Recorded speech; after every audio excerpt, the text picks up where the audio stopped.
دا د عبدالله او فاطمې کیسه ده. په کلي کې د سهار وخت و. د لمر نرمې وړانګې د خټو کورونو پر دیوالونو لګېدې. مرغانو چغې وهلې او فضا له تازګۍ ډکه وه. عبدالله او فاطمه په خپله کوټه کې ښوونځي ته د تلو تیاری کوه. فاطمې وویل ژر وکړه کنې ښوونځي ته به ناوخته شو. عبدالله وروره نن ازموینه ده.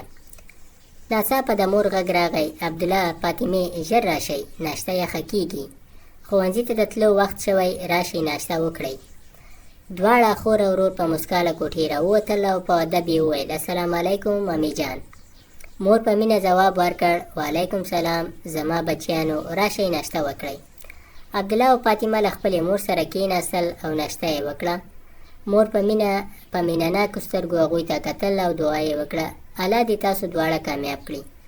دوی وویل آمین.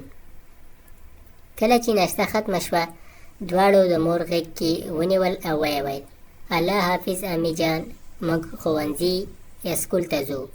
خو کله چې هغوی د دروازې په لور روان شول ناڅاپه مور خپل سر ونیو او ویې ویل هاي الله سر مې ډېر درد کوي. د مور په مخ کې تکلیف ښکاره معلومېده. فاطمه ورخطا شوه امي څه وشول تاسو ښه یاست؟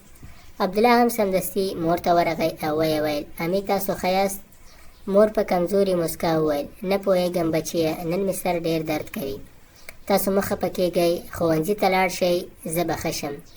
خو عبدالله ونه منله. څو شېبې غلی پاتې شو بیا یې په قوي غږ وویل نه امي نن زه ښوونځي ته نه ځم زه به ستاسو سره پاتې شم. فاطمې هم سمدستي وویل امي موږ به تاسو یوازې پرېنږدو زه هم در سره پاتې کېږم. مور په نرمه لهجه وویل بچیه تعلیم هم ډېر ضروري دی.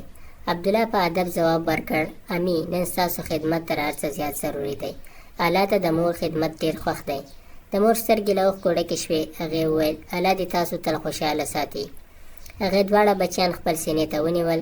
عبدالله مور په پایي باندې سملوله او ویې ویل امي تاسو ارام وکړئ د کور ټول کارونه به موږ خپله وکړو. فاطمه سمدستي پخلنځي ته لاړه لوښي یې ومینځل او اوبه یې تودې کړې. هغې وویل اوس باید امي ته چای جوړ کړم.